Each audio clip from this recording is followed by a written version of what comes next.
Nubu biremera TV Rinda umwana gusaza ahiri muto bizaguhesha ishema hazaza.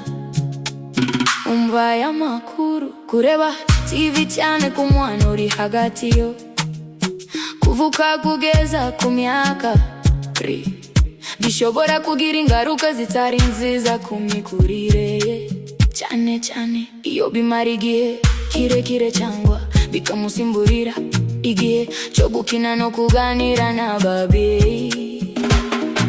Zimwe mu ngaruka zikunze kuvugwa n'izi: gutinda kwiga kuvuga no kumva ururimi. Abana bato biga ururimi cyane binyuze mu kuganira n'abantu babitaho.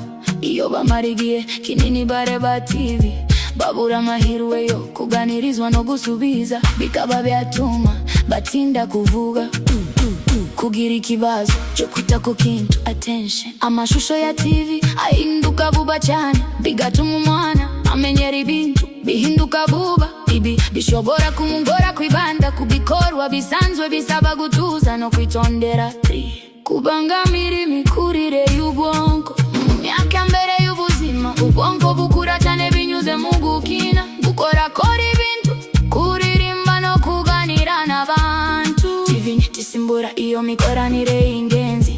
Kubura ibitotsi bihagije, kureba TV cyangwa telefoni mbere yo kuryama bishobora gutuma umwana adasinzira neza cyangwa agatinda gusinzira.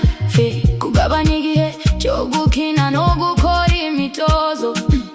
Umwana ashobora kumara igihe yicaye aho gukina, kugenda cyangwa gukora ibikorwa bifasha umubiri gukora neza. Kwigana imitwarire mibi, hari gahunda zimwe zishobora kugaragaza urugomo cyangwa imitwarire itari myiza, kandi abana bato bakunda kwigana ibyo babona. Iki cyiza ku mwana uri munsi y'imyaka 3, kuvugishwa no kuganirizwa buri munsi, kuririmbirwa no kubarirwa inkuru, gukina n'ababyeyi cyangwa abandi bana, gukorakora ibikinisho n'ibindi bintu bimufasha kwiga. Impuguke nyinshi z'abana zisaba ko abana bari munsi y'amezi 18 batagombye kumara igihe bareba TV, keretse kuganira n'abavandimwe cyangwa abo mu muryango kuri video. Ku bana bafite hagati y'amezi 18 n'imyaka 3, igihe cyo kureba kigomba kuba gito kandi kigakurikiranwa n'ababyeyi.